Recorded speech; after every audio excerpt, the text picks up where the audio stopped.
Bem, boa tarde a todos. Eu que agradeço a oportunidade de estar com vocês. É uma satisfação, uma alegria. E, e é também uma boa oportunidade, já que estamos iniciando a época de João, né?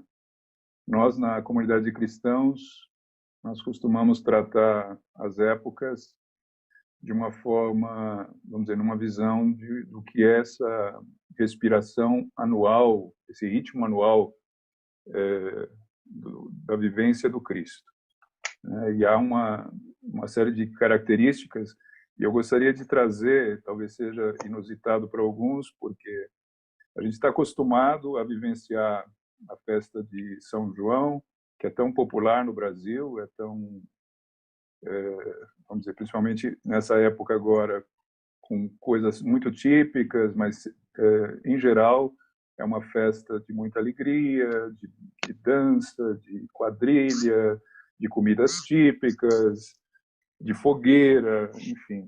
É uma coisa bem popular, todo mundo espera a cada ano, mas a tendência é vivenciarmos essas festas de uma forma muito extrovertida, muito, vamos dizer, voltada para fora. E a maneira como nós gostamos de enfatizar cada uma dessas festas é, sobretudo, com relação ao seu significado mais profundo, ou seja, né, que elementos nós temos nessa época de João dentro dessa respiração anual do Cristo, esse ritmo anual. A gente diz, nós vivenciamos o Cristo nesse ritmo anual. E as festas cristãs, elas são festas que trazem, cada uma delas, uma característica de vivenciar o Cristo.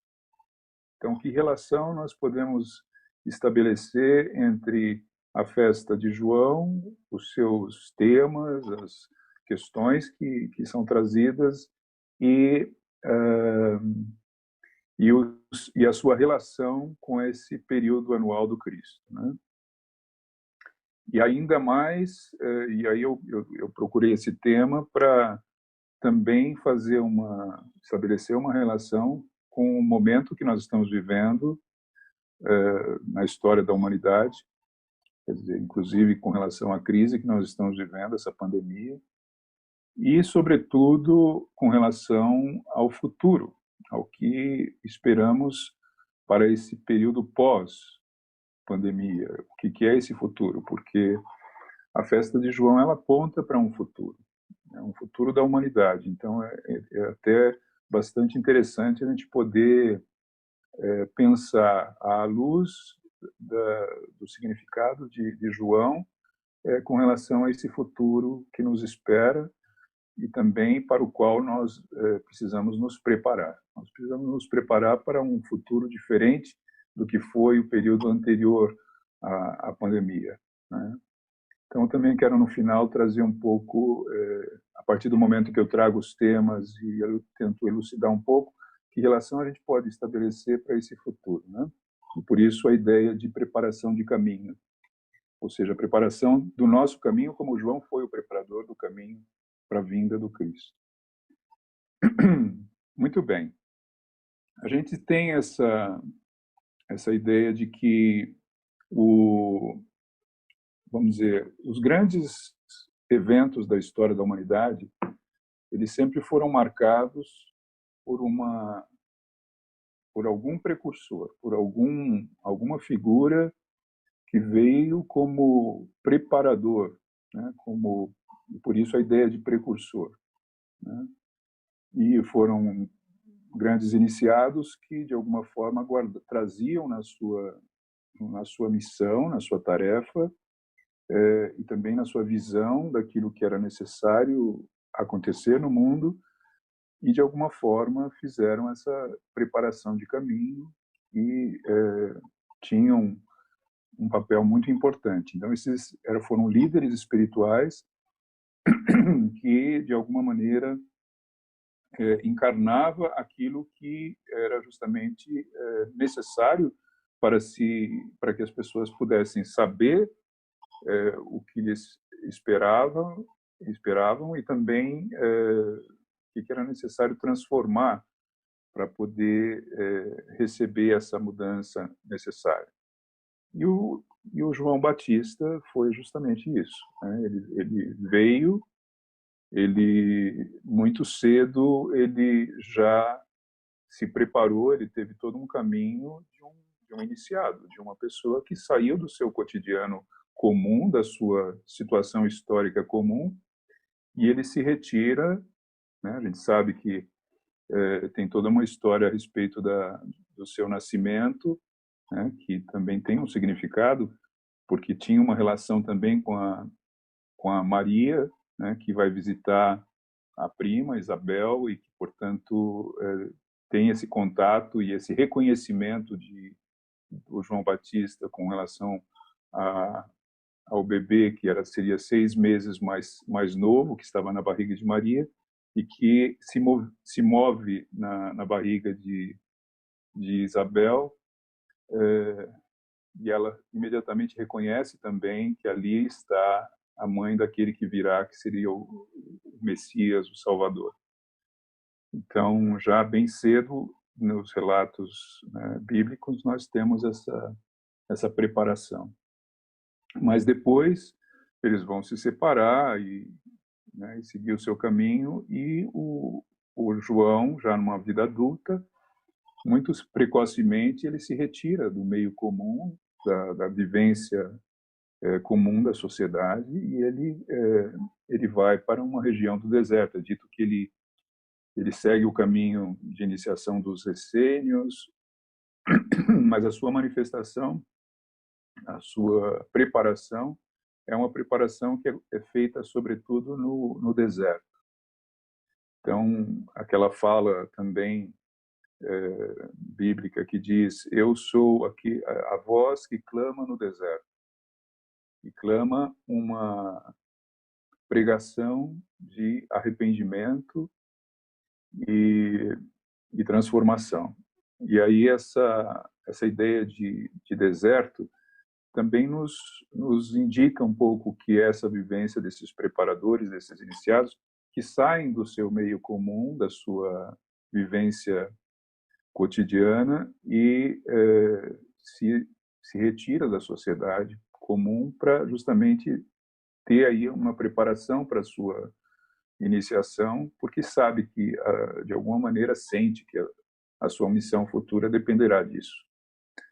E aí a gente já tem um elemento interessante nessa ideia de João, do João Batista, que é aquele que tem uma ligação muito íntima com a natureza. Normalmente as representações desse João é dessa pessoa que tem uma ligação tão íntima com a natureza que as suas vestes são vestes muito, vamos dizer, de couro de animal.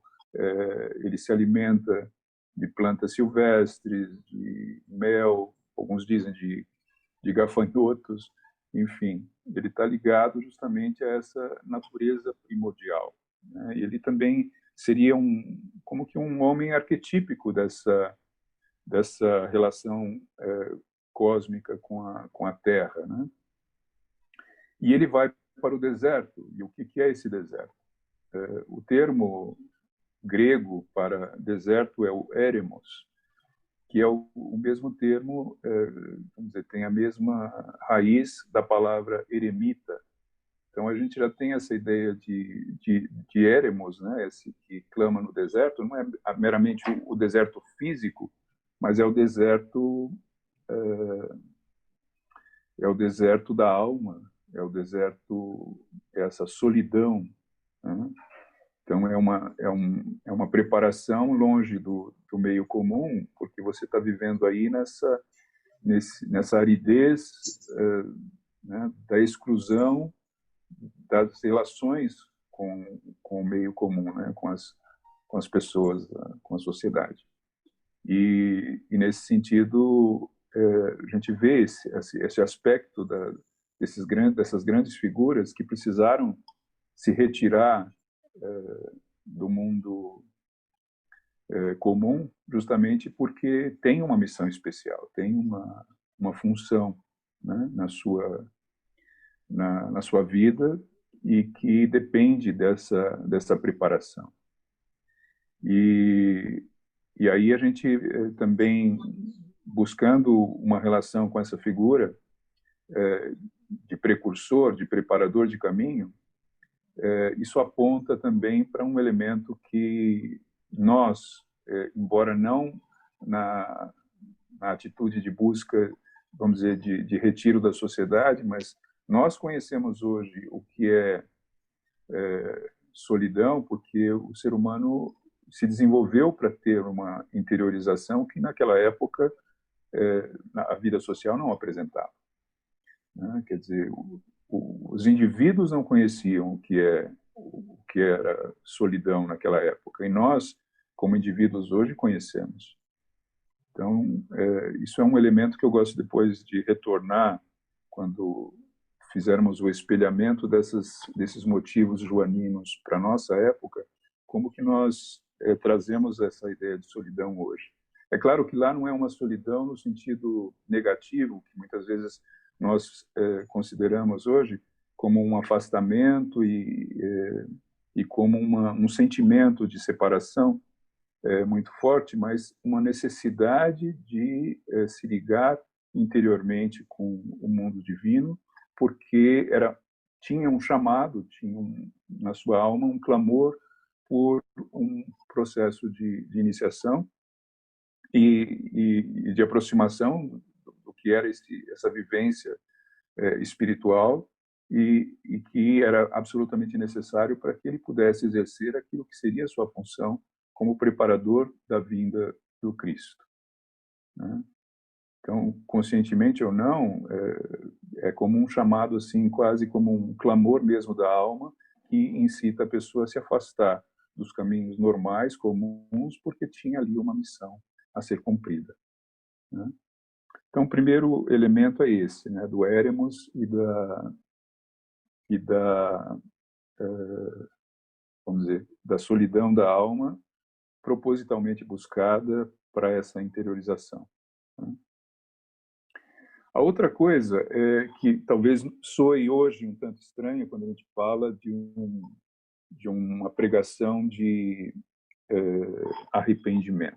Essa é uma palavra que nós não gostamos, porque ela remete a uma ideia um tanto negativa, né, de que somos seres pecadores e que carregamos uma culpa e precisamos nos arrepender para mudar a nossa perspectiva de vida, etc.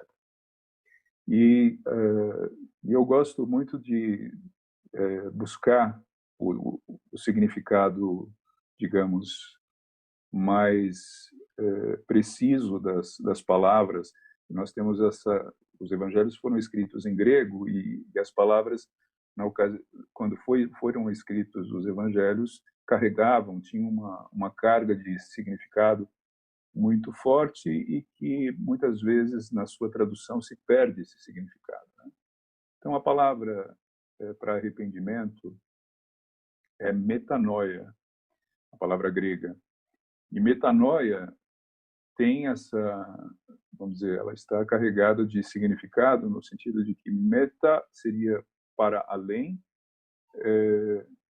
e noia vem de nous, que é o pensar, então significa uma transformação de pensar, uma transformação do pensamento, uma transformação da cosmovisão, da visão de mundo, da maneira como se vive no mundo. Então, ela tem uma riqueza de significado que não é simplesmente arrependimento, sim, muitas vezes era a palavra usada para conversão, por exemplo, foi a palavra usada para a conversão dos judeus que depois se tornaram cristãos, ou daqueles que, de alguma forma, entram numa determinada ordem e fazem uma mudança muito grande de vida e de perspectiva. Então, esse convite de João, né, nesse clamor às pessoas, isso quando ele já se retira do deserto e se aproxima, então, da sociedade judaica de então e começa a atrair as pessoas com a sua pregação e também começa a batizar era de que as pessoas pudessem se dar conta de que elas precisavam de um caminho novo, de uma transformação. E essa era a pregação, então, da metanoia, de um convite a uma transformação. Então, essa segunda palavra, e segundo termo que eu depois quero também trazer para a nossa época como uma indicação da Joanina com relação à preparação de caminho e que tipo de transformação hoje seríamos convidados a fazer. Nessa ideia de metanoia, de mudança de visão e de postura diante do mundo. E uma outra coisa é o próprio fato de que o João Batista, ele é chamado João Batista porque ele batizava, e ele também foi aquele que batizou o próprio Jesus quando este recebe o Espírito do Cristo. Na cristologia que nós abraçamos, na antroposofia e também na comunidade de cristãos, essa ideia de que o Cristo ele não esteve todo o tempo nessa presença. O Cristo ele vem, ele adentra no ser Jesus a partir do batismo. E ele então esteve conosco não os 33 anos da vida de Jesus, mas os últimos 3 anos. Então, e esse era o período que era possível um ser tão elevado poder estar encarnado, poder estar dentro de um corpo de um ser humano na Terra. E isso foi a partir do batismo. E a figura, então, tão importante que foi esse preparador de caminho, foi aquele que batizou Jesus. Ele mesmo não sabia ainda o significado desse batismo, tanto é que se recusou a princípio fazer isso, mas Jesus insistiu que ele precisava fazer, né? Porque foi a partir desse momento que ele recebe o Espírito Santo e Jesus então recebe em si o Cristo. Mas é importante também perceber que que João também falava, este que virá, né, eu batizo com água, este que virá batizará com fogo e com o Espírito. E esse é um outro elemento que para nós é importante distinguir.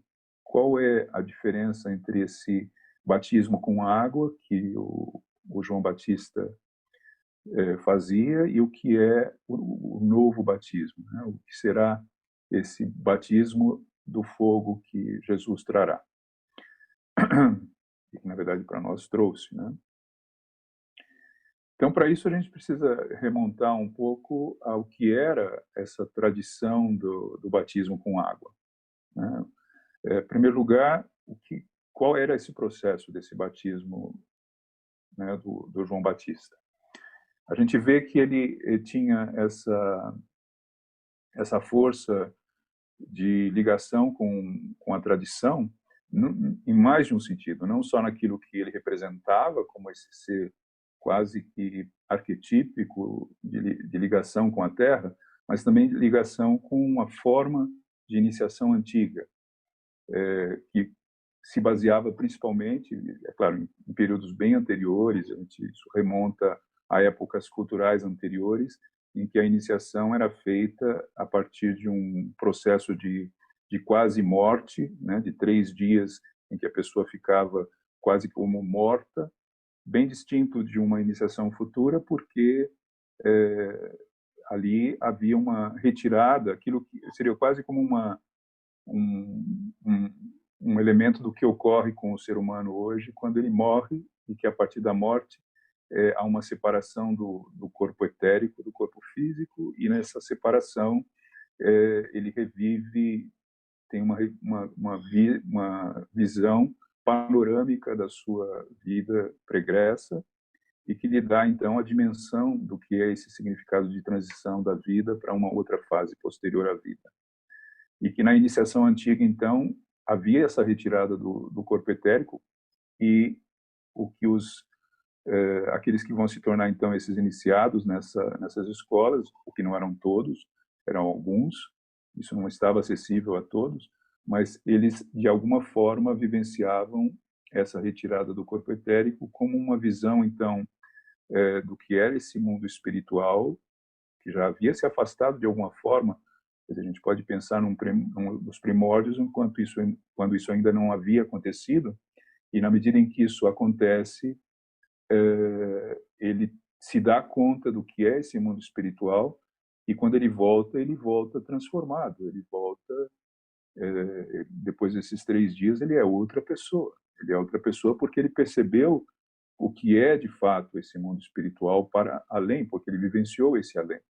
Ele passou por um processo semelhante a uma morte, e por isso viu panoramicamente a vida e viu o significado do que é o espírito, e por isso, quando ele volta, ele é outra pessoa.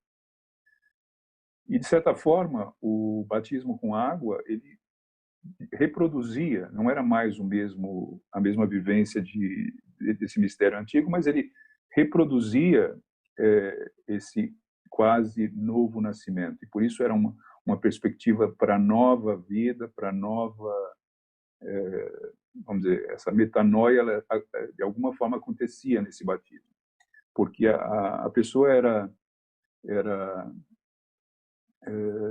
mergulhada, quer dizer, a gente tem essa tradição do batismo com água em algumas igrejas. Nós não fazemos só com água na comunidade cristã, nós fazemos com cinzas e com sal, mas há uma tradição de quem batiza só com água, mas aspergindo água, e não como eles faziam naquela época, que era primeiro batizando adultos e não crianças, mergulhando na água, e nesse mergulhar havia um quase afogamento, e esse quase afogamento provocava algo como uma quase morte, e isso era uma vivência então dessa retirada do etérico e a possibilidade então de ter essa visão panorâmica da vida, essa visão da transcendência do que é a vivência do espírito, e por isso esse momento pós-batismo era uma vida nova. Era uma vida nova. Steiner fala que isso não acontecia com todos, isso acontecia com alguns.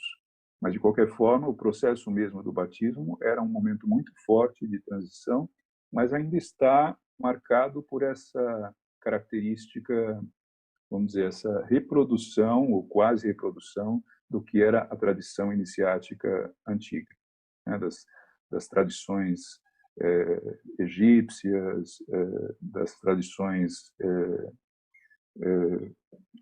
árabes, né, da antiga, vamos dizer, desde a antiga Índia até a época do Zaratustra, né, enfim, da tradição oriental. E aí eles vivenciavam algo e era esse batismo então com água, com essa característica. E aí por que então João fala: eu batizo com água, mas aquele que virá batizará com fogo, e batizará com fogo ou com o Espírito Santo. E aí está uma grande característica do que é a nova iniciação cristã, que não é mais uma reprodução do antigo, porque, em primeiro lugar, o ser humano não tem mais só vai ter essa separação do etérico quando de fato morre. E aí o que se espera dessa vivência do Cristo é que a própria iniciação cristã seja uma vivência não como uma saída desse etérico, mas uma vivência a partir do eu. E isso é uma mudança, em primeiro lugar, potencial, não é uma mudança, vamos dizer, que ocorre de fato sempre, mas que potencialmente, e isso vai depender do quanto esse ser humano individual desperta para a relação com o Cristo, e nisso desenvolve algo que é justamente uma iniciação da consciência de um eu, a partir de uma autoconsciência, e por isso ela tem a ver com esse eu que está intimamente ligado com o sangue, e por isso o elemento fogo. É um fogo interior, essa chama do eu que desperta para o Cristo. E esse é o batismo com fogo, né? Em contraste com o batismo com a água. Então, ali já se previa, né, ele como preparador de caminho, preparava também aquele que seria o que viria para trazer o ser humano para uma nova fase, que já não é uma iniciação num certo grau de inconsciência, em que você só, numa situação extremada de quase morte, pode vivenciar isso. Nós temos, talvez hoje em dia, alguns relatos de pessoas que tiveram vivências de quase morte.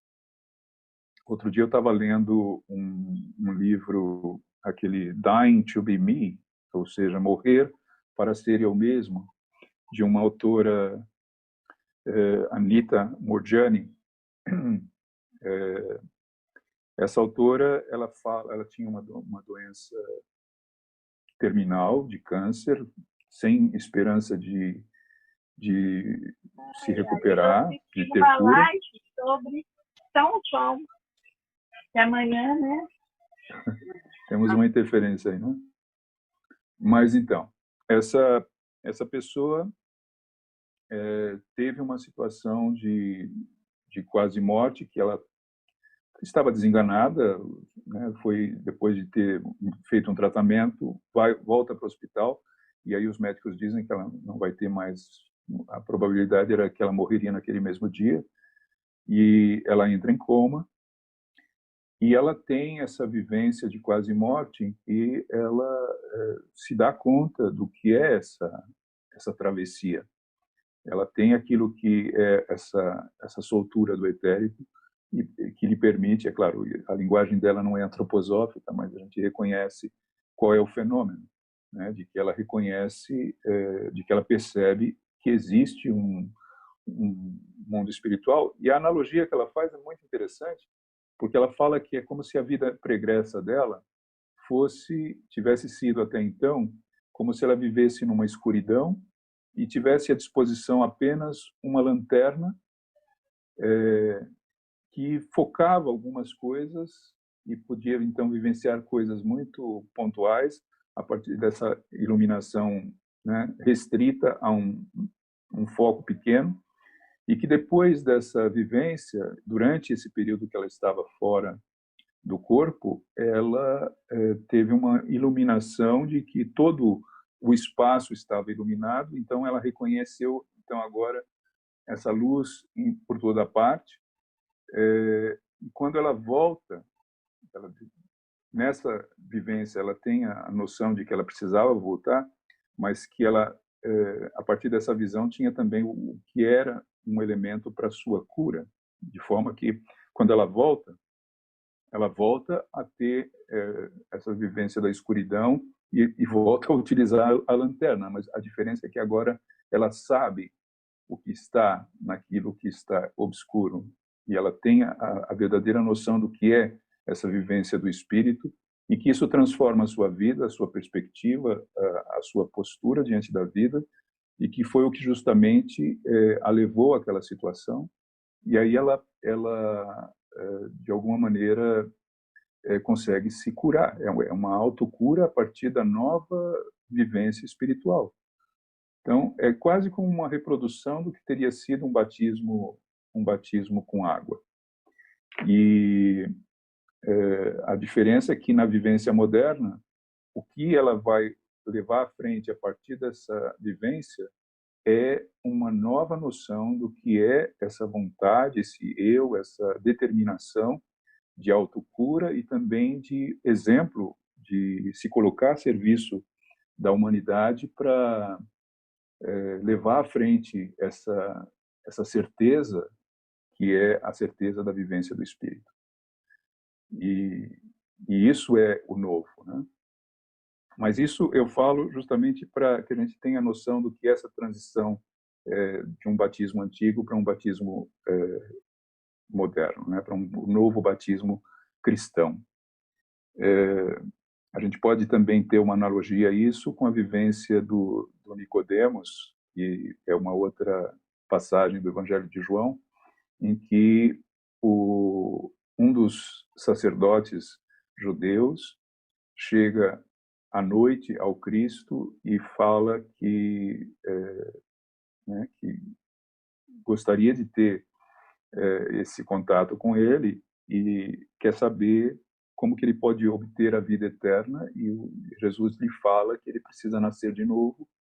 E aí ele fala como nascer de novo. Seria voltar à barriga da mãe para nascer de novo. É claro que ele sabia que não era assim, mas que Jesus lhe fala é como se, que esse nascer de novo significará nascer pela água e pelo Espírito, porque o vento sopra, ninguém sabe de onde vem nem para onde vai, e quem tem essa noção é quem nasce para o Espírito. Então é mais uma alusão de que não basta nascer pela água. Embora nascer pela água parece ser também uma das condições no que diz respeito à nossa condição natural de estar na Terra.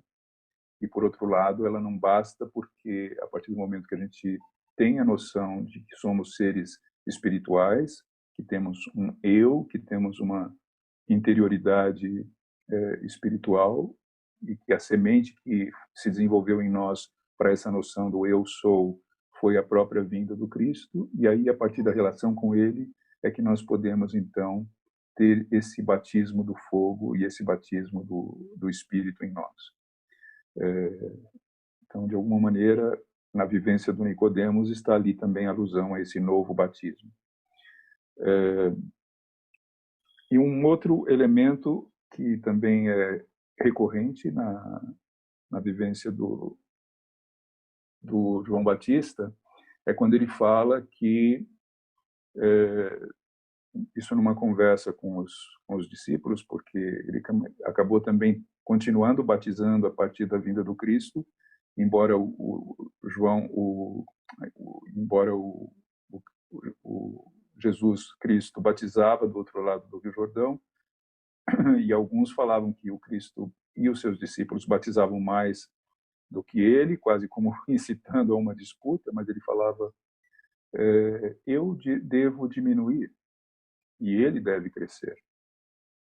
E aí muitos acabam pensando nessa morte prematura dele, mas a missão dele já havia sido cumprida. É claro que existem outras questões a respeito dessa morte brutal que ele sofre, né, de ter a cabeça arrancada, mas essa partida do João Batista, na verdade, ela é uma partida do corpo físico, que não significa que ele não tenha continuado e que o seu espírito não tenha, de alguma forma, se incorporado naquele que será o discípulo amado, o João, não o João Batista, mas o João Evangelista, de que ele vai acompanhar. Existe uma pintura do Matthias Grunewald, em que você tem, paralelamente, no mistério de Gólgota, por um lado o Batista e, por outro lado, o Evangelista. O que seria impossível, não é uma pintura realista no sentido de que representa aquele que, na verdade, naquele momento já havia morrido, mas de que o espírito do João Batista, de alguma forma, está presente ali junto com o João Evangelista, cada um de um lado do Cristo na cruz, né? De que o espírito de João, embora tenha preparado em vida aquilo que seria o caminho do Cristo, mas continuou acompanhando em espírito aquilo que é o processo mesmo de todo o mistério de Gólgota e até a morte e ressurreição. Então, ele tinha a noção de que ele estava se preparando para algo, que ele estava preparando um caminho daquele que viria, e que esse sim deveria crescer, e ele, na verdade, deveria diminuir. E por isso não se incomodou quando os outros falavam que ele batizava menos, porque ele não estava disputando com aquele de quem ele dizia que não era digno de desamarrar os cadarços das sandálias, né? Então, de alguma forma, ele tinha essa noção de que o Cristo vinha era justamente trazer algo para o qual ele mesmo não estava preparado. Quer dizer, a humanidade precisava ouvir esse que viria, porque ele ele carregava algo do passado, e o que ele fazia ali não era outra coisa senão uma preparação de caminho. E é por isso que é dito que ele foi o último dos profetas. Quer dizer, no Antigo Testamento houve vários profetas que anunciavam a vinda do Messias, mas a partir da vinda do Messias não há mais necessidade de profetas. E que o João Batista, como foi precursor e antes mesmo da vinda do Cristo preparou o caminho, ele teria sido então o único profeta do Novo Testamento, mas na verdade o último dos profetas. E isso para nós é uma indicação muito interessante, porque é como se nós hoje não precisamos mais de profetas. E a gente pode até dizer, nós não precisamos mais de profetas, porque nós somos os profetas de nós mesmos. E isso tem a ver, talvez agora, eu trazendo então esses elementos do que foi a tradição do Batista como preparador de caminho, de que nós podemos ver hoje na nossa relação, quando nós vivenciamos a época de João, também com as festas, também com a fogueira, para representar o fogo lá fora, mas que representa, na verdade, o fogo interno que a gente quer desenvolver nessa elevação do nosso eu menor para um eu maior, de que há algo em nós que tem esse elemento do João Batista, né, esse elemento joanino, de preparação do nosso caminho, né, espiritual, de que nós somos precursores, assim como ele foi precursor, né, do Cristo, de que nós somos precursores desse eu crístico em nós, de que e aí tem um pouco a ver com essa respiração anual de João Batista, porque há esse espelhamento entre a época de João e a época de Natal. Nós sabemos que nessa respiração anual é como se, quando nós nos aproximamos do Natal, nós temos uma aproximação de uma época em que o céu parece estar mais próximo da Terra.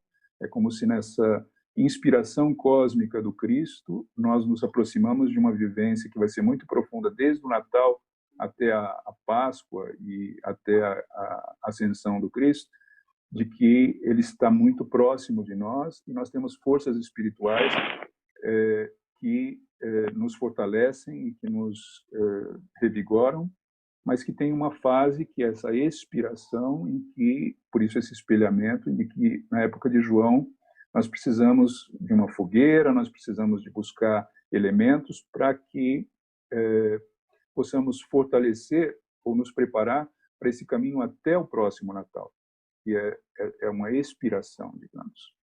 E aí tem esse aspecto mais externo da festa, mas também a rememoração de que, vamos dizer, nós precisamos nos preparar quase como num grande advento, não só até a época de advento que vai ocorrer em novembro, mas que todo esse próximo semestre é um grande período de advento, né? O grande advento, que não deixa de ter essa característica de preparação de caminho para que a gente possa nos aproximar no fim do ano desse novo retorno e da vivência das noites santas, por exemplo, entre o Natal e a Epifania, né, que é o 6 de janeiro, que é o dia também do batismo no Rio Jordão, do batismo do Cristo pelo João Batista, mas que também é a festa de Reis, e de que esse período é o período tão forte e tão rico, que nos traz tanto alimento, mas que, de alguma forma, o grande advento, que seria todo o semestre depois da festa de João, como um período de preparação, de preparação de caminho, mas aí a nossa preparação de caminho, né? Assim como o Batista foi a preparação do caminho para a vinda do Cristo na Terra, de que nós também temos a possibilidade, a oportunidade de, tomando consciência de que nessa respiração anual do Cristo, nós precisamos nos preparar para esse nascimento do Cristo em nós, de que nós trabalhamos esse advento em nós mesmos. E aí há algo em nós que precisa diminuir, assim como o Batista tinha essa noção de que ele precisava diminuir para que o Cristo pudesse crescer, de que nós também temos a nossa preparação interior para que algo em nós tenha que diminuir. A gente pode se perguntar, o que em nós precisa diminuir para que o Cristo possa crescer em nós? O que diminui em mim para que haja um espaço para a atuação do Cristo em mim? E esse é a nossa preparação de caminho, a exemplo do que foi o Batista. E dessa maneira é que nós podemos então nos tornar nós não precisamos mais de profetas externos, porque nós somos profetas de nós mesmos.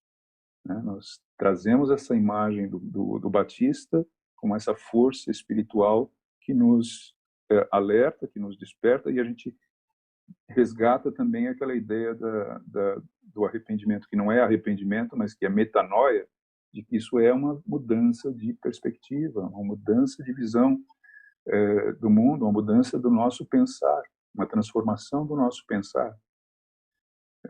Eu diria, essa palavra, né, metanoia, ela está rica de significado, porque ela significa realmente não uma transformação. A gente pode falar, a gente pode pensar em projetos de transformações externas, a gente pode ter várias noções do que poderia ser uma nova maneira de estar no mundo, a partir de novas ideias e tudo mais. Mas se não houver uma transformação radical no que diz respeito à maneira de estar no mundo, a postura e, sobretudo, a maneira de pensar, então tudo isso não se transforma, ele não se concretiza na mudança. A mudança tem que começar realmente no pensar, na concepção, na visão espiritual do mundo. E aí é que a gente vê o que é que elementos a gente pode ter desta festa como indicações dessa transformação, né, dessa mudança.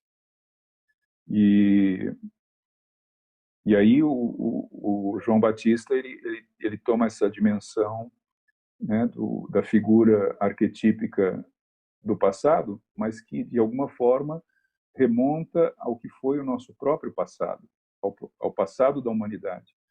E aí aquele que era esse estado puro do ser humano, a gente pode falar do primeiro Adão, como diz também o apóstolo Paulo, né? E que o Cristo em nós seria o novo Adão, mas que aponta também para o novo ser humano.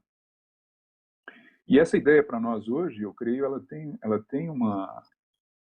tem um significado também bastante importante, porque nós estamos vivendo uma época, eu diria, uma época fundamental, né, na história da humanidade, né?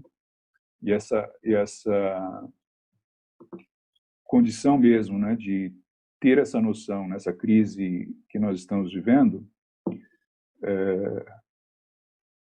ela de alguma forma aponta para um resgate, para vamos dizer, uma consciência de que o que provocou a crise que nós estamos vivendo foram uma série de contradições do ser humano no que diz respeito a qual a sua postura diante do mundo, da natureza, das relações, que tipo de vida o ser humano leva nessa visão materialista de mundo, nessa preponderância de situações contraditórias no que diz respeito à condição das relações econômicas, das relações sociais, as diferenças entre, né, os seres humanos conforme a sua condição econômico-financeira, mas também as relações de valores sobretudo materialistas, e que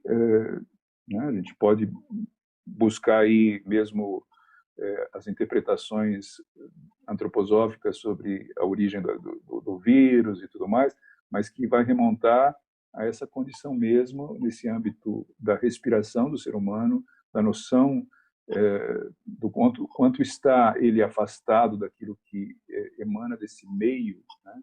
Desse meio ético, desse meio da visão moral de mundo, ou a respeito de valores morais espirituais que não estão sendo representados nessa consciência do ser humano e da necessidade dele despertar para a consciência.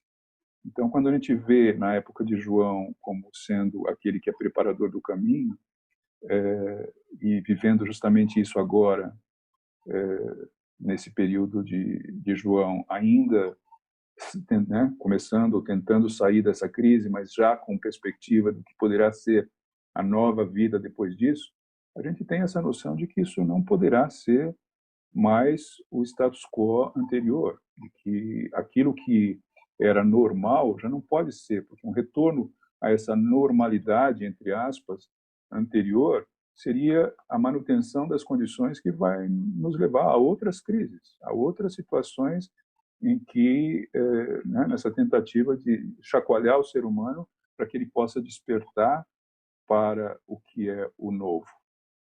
Então, se a gente leva à frente, justamente nessa situação que nós estamos vivendo hoje, como uma mensagem de alerta e de chamado para a consciência, de que esse trabalho é um trabalho absolutamente necessário. A gente pode pensar, a situação nos trouxe uma condição de afastamento, de isolamento, de solidão. E aí, como que nós trabalhamos essa solidão? Como nós trabalhamos esse isolamento? Muitos trabalham ainda de uma forma né, assustada, com medo da doença, com medo da morte e tudo mais. Outros conseguem perceber que isso também é uma oportunidade de aproveitar esse afastamento para buscar um fortalecimento espiritual. E nesse fortalecimento espiritual, dar-se conta do que em nós pode ser mudado.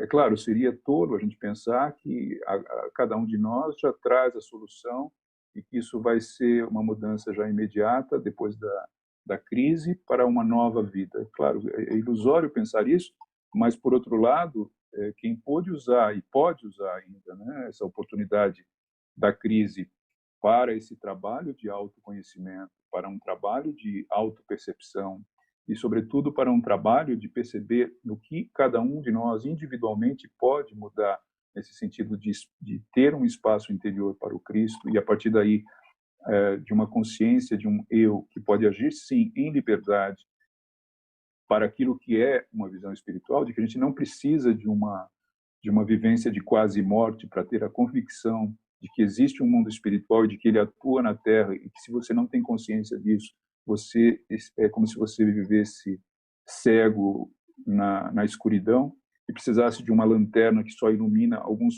pontos focais e que o foco muitas vezes está no lugar errado. Então,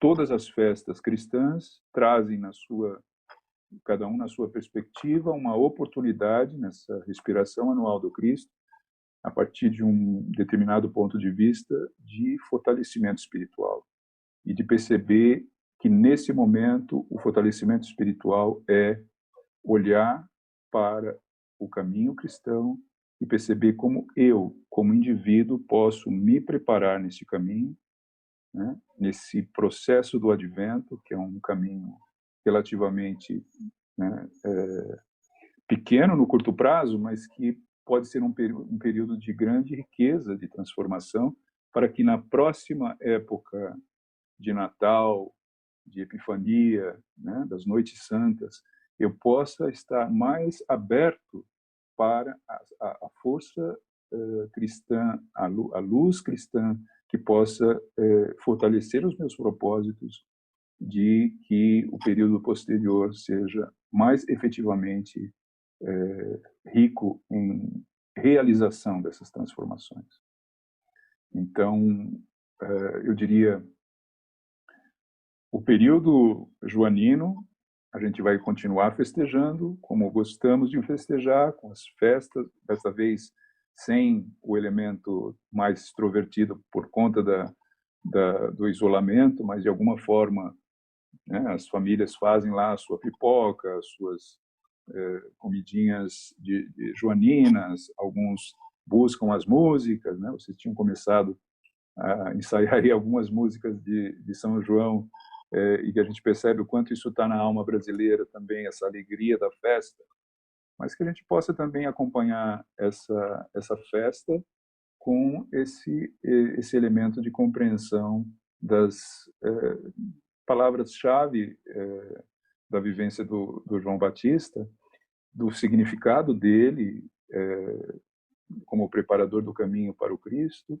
do significado da sua preparação de batismo, embora tendo a consciência de que o outro iria trazer um batismo condizente com aquilo que é necessário para o futuro da humanidade, e que, na medida em que nós né, internalizamos esses conceitos de metanoia, de diminuir, o que em nós precisa diminuir para abrir espaço para aquele que virá, e também a noção de que, assim como ele falava de uma vinda, né, daquele que virá e daquele que ele acabou conhecendo como, e que a partir do momento que ele se foi, que ele veio, então ele tinha que partir, ele tinha que diminuir, a tradição tinha que diminuir, o antigo deveria diminuir.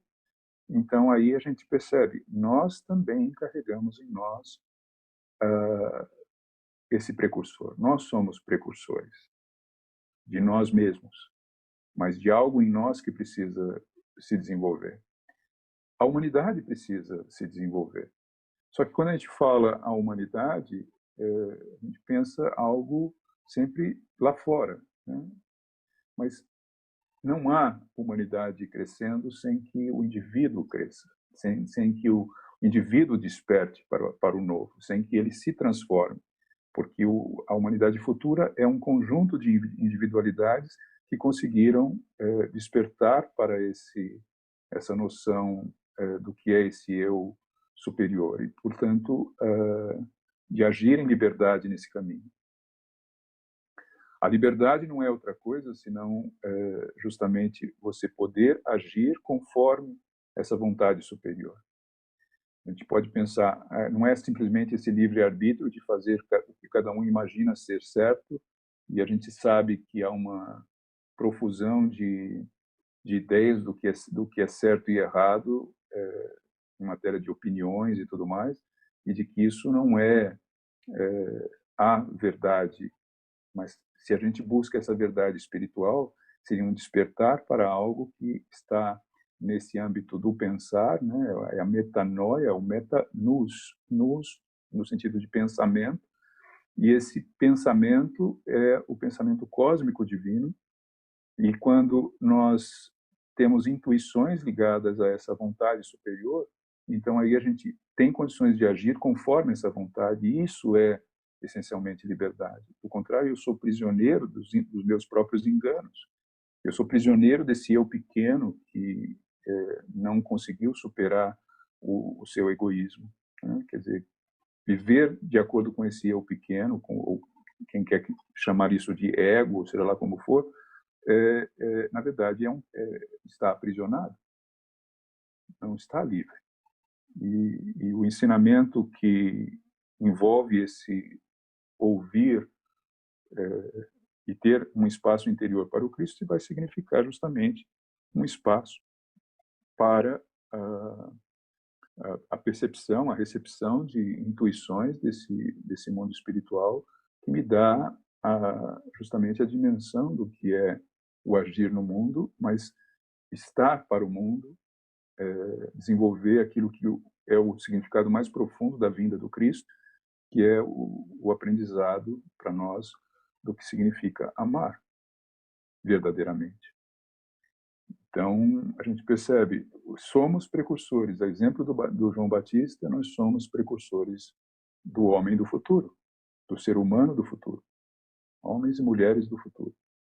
E isso é a humanidade, mas isso tem que começar em cada individualidade. E é nesse sentido que nós somos, cada um de nós, precursores de nós mesmos, do eu sou, do verdadeiro eu sou.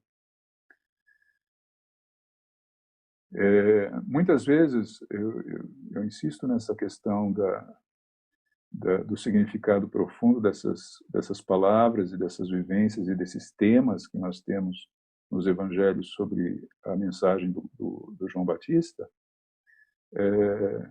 porque é bom que a gente possa festejar, é bom que a gente possa ter essas confraternizações, porque festejar junto significa, ao mesmo tempo, estar junto com os outros e vivenciar o social e tudo mais, mas a gente percebe também que, mesmo em geral, essas festas elas têm um caráter muito extrovertido e em que se ignora esse elemento interior, que se ignora esse entendimento profundo da festa, esse entendimento profundo da festa. Desculpa, deixa eu só ligar um negócio aqui.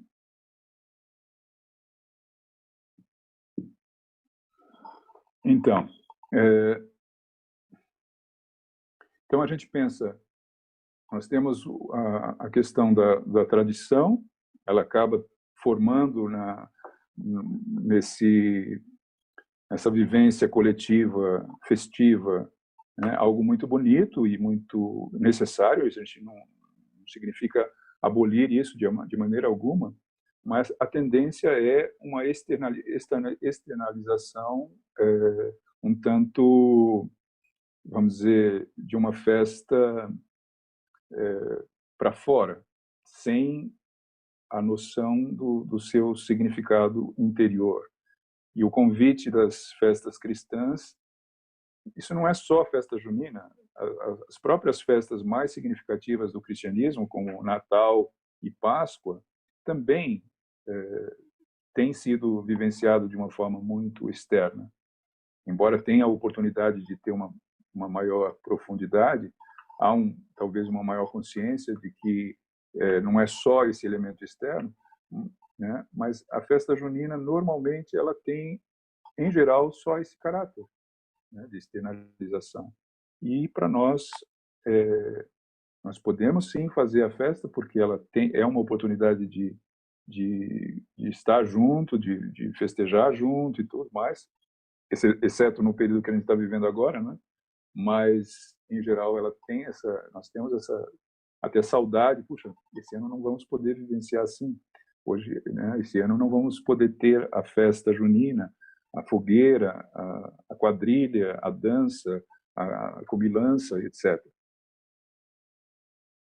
Mas quando tivermos, né, será que a gente pode, ao mesmo tempo, pensar, sobretudo quando olhamos para a fogueira, olhamos as pessoas ao redor, de que aquilo tem um chamado interior no ser humano, né, como um convite. Olhe para si mesmo e prepare o caminho para aquilo que em nós precisa crescer. E também o lembrete: o que em mim precisa diminuir, para que haja espaço para aquilo que em mim precisa crescer. Como eu posso tomar consciência cada vez mais de que algo em mim precisa ser transformado para que o mundo possa ser transformado, e que eu não posso transformar o mundo sem que eu tenha me transformado, de que aquilo que eu quero mudar no mundo eu devo mudar primeiro em mim mesmo. Porque se cada vez mais pessoas puderem despertar para isso, aí sim o mundo será transformado. De outra forma, não será transformado. Ele não pode se transformar apenas numa expectativa daquilo que deve ser mudado fora de mim. Ele tem que mudar a partir da minha perspectiva do que eu posso transformar em mim mesmo. Essa é a mensagem da festa de João como preparador de caminho. Ele é o preparador de caminho e nós somos, como novos profetas de nós mesmos, os preparadores do nosso caminho e, ao mesmo tempo, transformando a nós mesmos, somos preparadores do caminho de transformação do mundo.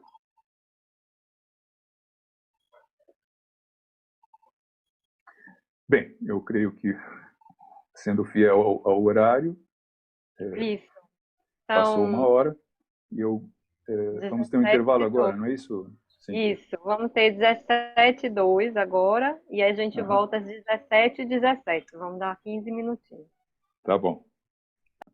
17h17. Podemos retomar. Estamos de volta. Estamos de volta. Bem, agora eu abro aí para manifestações, já que agora a gente quer interagir um pouco, né? Conversas e perguntas, talvez elucidar alguma questão que suscitou, alguém queira complementar alguma coisa, fiquem à vontade. Só queria saber quanto tempo que a gente vai fazer esse momento. A gente pode fazer meia hora, tá bem para você meia hora? Sim. Vou ver aqui. Já tem perguntas no chat, né, Cíntia? Não sei se... Isso. Você quer que vá lendo? A primeira foi a da Fabiana. Foi. Em que medida o significado do quase afogamento, com significado de falta de ar no batismo por imersão em água, mediado por João Batista, pode ser relacionado na contemporaneidade? A ação do coronavírus ocasiona, em alguns casos graves da doença, fazendo aquele que sai do quadro de complicações cardiorrespiratórias sentir-se renascido e grato pela oportunidade de retomar a vida, com uma nova visão do existir. Longa pergunta. Bem, eu procurei enfatizar o batismo com água como um elemento do que é, vamos dizer, um resgate de algo antigo, de algo ultrapassado. Assim, a gente vê o batismo com água não é mais algo contemporâneo. Embora podemos ter algumas manifestações que têm características desse elemento anterior, né? Por exemplo, mesmo esse caso extremo de quase morte, de alguma forma tem uma característica dessa iniciação antiga, porque a pessoa chega a vivenciar algo como o que poderia ter sido naquela época essa saída do corpo etérico, de alguma forma é vivenciado de novo nessa situação. Mas a gente sabe que é uma situação extrema e a iniciação moderna ela tem a característica de ser intencional, ou seja, eu me coloco num processo de autoconhecimento, eu não preciso sair da minha situação normal, entre aspas, embora, é claro, a gente possa perceber as crises e, sobretudo, as situações de doenças graves como também uma oportunidade de perceber a necessidade de mudança, né? As pessoas voltam das doenças graves sempre como, de alguma forma, renascidas, ou pelo menos com uma nova perspectiva do que é estar na vida. E aí é um chamado muito forte, muito especial, para que a vida agora não seja mais a que foi antes. Ela me despertou para uma consciência que até então eu não tinha, né? E nesse sentido, sim. Mas toda crise, todo chacoalhão que a gente recebe na vida, todo sofrimento, os reveses da vida, são oportunidades para que eu possa rever, olhar para a vida de outra maneira. Mas aí tem esse aspecto novo, que é bem distinto do batismo com água, que é, eu não preciso me afogar para poder viver isso. Eu intencionalmente me preparo a um processo, a um trabalho a ser feito nesse processo de autoconhecimento. E eu me coloco nesse caminho e vou crescendo em consciência para aquilo que é esse despertar. E esse é o novo batismo. Tem uma pergunta aqui da Patrícia Angeline, ela pergunta, ouvi dizer que essa época está relacionada ao perdão. Se for, você poderia comentar um pouco sobre esse assunto? Uhum. Eu poderia entender o perdão. O perdão, vamos dizer, a gente tem as várias épocas representam o perdão de alguma forma. O perdão, no sentido do batismo do João Batista, é a metanoia. A metanoia é esse processo de transformação da maneira de pensar, de alguma maneira essa visão não de arrependimento, né, no sentido de que eu olho para o passado e eu percebo o que eu fiz de errado e agora eu mesmo perdoo aqueles que me traziam num caminho errado e me perdoo pelas coisas que eu fiz de errado. Então, a gente poderia a tradução batista do João Batista de perdão é o processo de transformação mesma. E não há processo de transformação que não seja um processo de perdão. A gente vê essa relação com a noção de pecado, embora isso também precisa ser atualizado, né? Não carregarmos a noção de pecado com essa carga de culpa que tem a tradição, mas a noção de que a situação do ser humano na Terra é uma situação de separação e que toda oportunidade que eu tenho de religação com o mundo espiritual é um processo de perdão. A cura do pecado é perdão. Pecado no sentido de separação como condição humana na Terra e não como noção de culpa pelos erros passados. A Fábia, a Fábia Siqueira, percebo que podemos correlatar esse tempo a um novo êxodo pela experiência do deserto. O deserto tem um valor simbólico, como dito. É o lugar onde o Cristo se manifesta, é o lugar da prova, é o lugar do discernimento. Sim, o deserto físico, né, simbólico, né, real naquilo que foi, por exemplo, a vivência do próprio Cristo durante 40 dias. Ele também passou a sua quarentena no deserto. E aí a gente pensa, nós estamos vivendo a quarentena no deserto da alma, que é essa solidão. E muitos tiveram que conviver com essa questão, com esse período, em período de solidão. Outros não. Outros talvez num isolamento familiar. Mas, de qualquer forma, a oportunidade da festa, como todas as outras também, é a oportunidade de, qualitativamente, viver esse deserto da alma como uma reclusão intencional, como um retiro espiritual. Quer dizer, eu preciso estar isolado, eu preciso buscar um canto na minha residência, mesmo que esteja em família, eu me retiro para fazer a minha meditação, a minha oração, e eu tenho que estar encarando eu e mim mesmo nesse deserto da alma. O eremos, eu tenho que me transformar num eremita em minha própria casa. No mundo que eu estou vivendo, eu preciso de uma certa reclusão para poder me interiorizar. E aí eu trago as imagens do Cristo no deserto, enfrentando as tentações, assim como nós vivenciamos nesses momentos também as nossas tentações.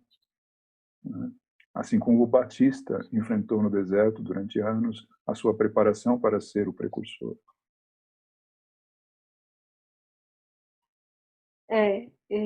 Mais alguém tem alguma pergunta que queira fazer por áudio? Tem muitos agradecimentos, sabe, Carlos? Assim, Que bom. Muitas falas bem bonitas aqui. Eu vou poder ler essas Claro, falas depois? Claro. Elas ficam registradas, não? Ficam. A gente manda para você o vídeo, o áudio e os textos. Que bom. Boa tarde, eu queria fazer uma pergunta, se ainda tiver tempo. Quer abrir o seu vídeo, Luzia, para ele poder te ver? Pode abrir. Não tenho. Não consegue? Eu estou com um celular, se eu abrir o vídeo, a bateria vai embora, gente. Eu não tenho carregadora. Então, vou pedir desculpa, mas eu, na verdade, gosto muito de não ter vídeo, eu gosto muito de ouvir, para a gente não se fixar na visão, em ficar olhando, e a gente dar mais atenção para o ouvir, sabe? Em geral, esse é meu caminhar aí, nessa Tá. troca por Mas internet. qual é a sua pergunta? A minha pergunta não é bem uma pergunta. Eu gostaria, primeiro eu quero dizer que eu amei muito essa sua fala, eu achei muito linda, muito forte e muito esclarecedora, fico muito grata. Estou em Belo Horizonte, faço parte da comunidade de cristãos daqui, o nosso grupo é pequeno, e espero que a gente ainda possa se encontrar, você vir aqui falar para a gente, né? Sabe-se quando, Pois é, seria mas um está no prazer. ar. Uhum. Agora, eu queria uma consideração, já que a gente está falando da questão do deserto, porque sempre me chamou muita atenção, e como você tocou no assunto, dessa interação do João com a força da natureza, e ele vivia no deserto e interagia com o deserto. Alimento, roupa, é como se a preparação de João tivesse não sei, né, uma relação muito forte com a mãe, com a natureza, né, com Sim. essa natureza dura. E o deserto que o Cristo viveu traz uma outra conotação, né? Ele faz um jejum, quer dizer, é como se ele nem se interagisse tanto, né, com o elemento do deserto, e ele vai vivenciar tentações, trazendo aí uma outra força. E aí você podia falar um pouquinho? Isso sempre me desperta sabe? É mais ou menos isso. Muito obrigada. Obrigado. Você já falou, eu creio que é um pouco essa... Eu costumo enfatizar essa questão do deserto no sentido da interioridade, né, do deserto da alma, como essa solidão no bom sentido, porque a gente também pode viver isso no mau sentido, ou seja, como uma separação, como uma dor do isolamento, como, né, um desligamento com relação às pessoas na sociedade, mas também ao próprio Deus. E isso pode trazer um grande sofrimento. Isso também é sintoma da nossa época, né? Não é à toa que a gente vivencia tantas questões, né, relacionadas com, vamos dizer, com o psiquismo, né, nesse isolamento da alma, nessa solidão, e até exacerbando para doenças como depressão e coisas piores. Mas existe o bom sentido desse isolamento, nessa retirada, nesse silêncio da alma, como condição mesma para qualquer trabalho espiritual, que não dá para você fazer isso. Quer dizer, a gente pode fazer esse trabalho em qualquer lugar do mundo, mas de alguma maneira a gente precisa se isolar para fazer isso, né? E isso tem esse simbolismo nesses grandes precursores, quando eles se retiram para lugares ermos, para lugares desertos, porque é ali que ele pode, de fato, ter essa força espiritual pelo isolamento. Mas, por outro lado, tem esses elementos que você também traz, e que o João Batista, como precursor e também como esse ser arquetípico ligado à tradição e à natureza, também nos convida sobretudo, a essa questão da simplicidade, né? A gente vive numa sociedade também né, de uma certa abundância de oportunidades e de influências, né? O que acontece aqui? Houve uma interferência aqui, desculpe. Mas então, a gente vive nessa profusão, nessa invasão de informações, né?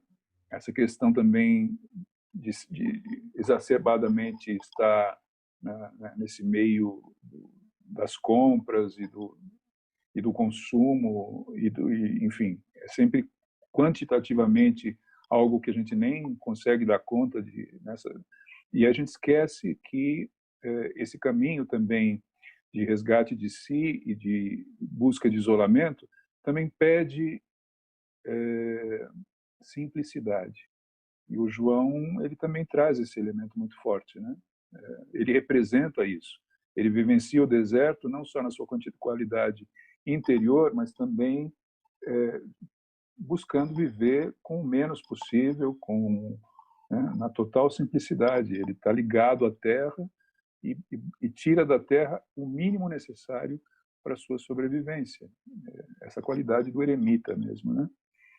A gente não precisamos ser eremitas, não precisamos eliminar completamente, mas o cultivo da simplicidade a gente sabe que é importante nesse processo, né? O voltar para a natureza, o valorizar a natureza também. Carlos, eu queria que você falasse um pouco sobre a questão do jejum para a humanidade atual. É outro exemplo, né, desse processo de simplicidade, e também está entre os exercícios espirituais tradicionais, de que, na medida em que você se abstém dos excessos, inclusive da comida, né, tomando os devidos cuidados, é claro, você aumenta potencialmente essa força espiritual. Então, faz parte dos exercícios tradicionais, né? A gente sabe que, por exemplo, mesmo na tradição cristã, existem esses elementos, sobretudo antes da Páscoa, né? Na época da Paixão, é um período, na época da chamada Quaresma católica, né? É um período em que normalmente as pessoas jejuam. A nossa recomendação na comunidade de cristãos não é tanto a ênfase a uma tradição de jejum, porque ela também às vezes guarda uma conotação assim vamos dizer, de um certo ascetismo que não é bem aquilo que nós buscamos modernamente. Mas isso não significa que, por exemplo, em alguns períodos não seja útil você também se abster de excessos alimentares para fortalecer essa ligação com o espírito, né? Quer dizer, quem tem a vivência de jejum sabe o quanto fica mais forte esse trabalho espiritual. E por isso é uma prática que pode ser utilizada sem exageros, né?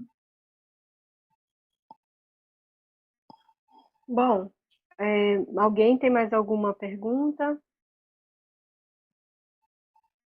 Podemos, então, encerrar o nosso encontro. Muito agradecida, Carlos. Eu agradeço a vocês todos pela presença, grata. agradeço aos organizadores pelo evento, né? Para nós é uma grande oportunidade, é bem mais aproveitar esse período em que a gente pode estar por esse meio, em todos os lugares possíveis. Eu não conheço o Recife, tenho muita curiosidade, quem sabe um dia a gente possa combinar uma visita presencial, seria uma grande alegria. Com certeza. Agradecer a todo mundo que esteve aqui. Quem sabe também começar a iniciar o movimento da comunidade de cristãos aqui, Carlos. Então, pode ser, né? Isso começa com uma visita, né, uma aproximação, e depois a gente vê o potencial de se tornar uma filial da comunidade.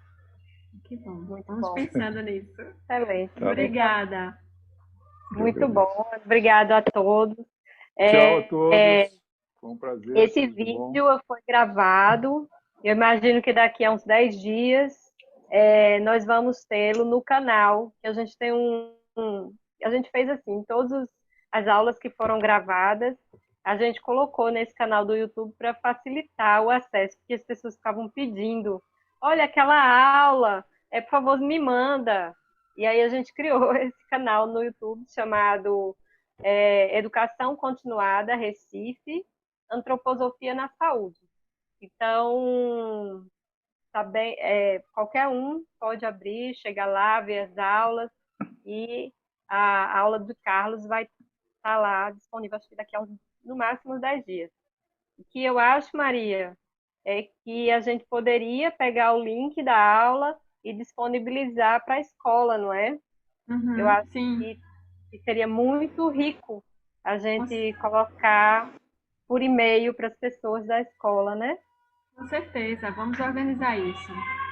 Muito obrigada, Carlos. Espero que você volte Sim, logo. eu fico à disposição. Agora virtualmente, mas logo que Por hora, possível. virtualmente. Quem sabe um dia. Muito obrigada. Tá bom. Boa noite e boa Boa noite a véspera de todos. São João para todos.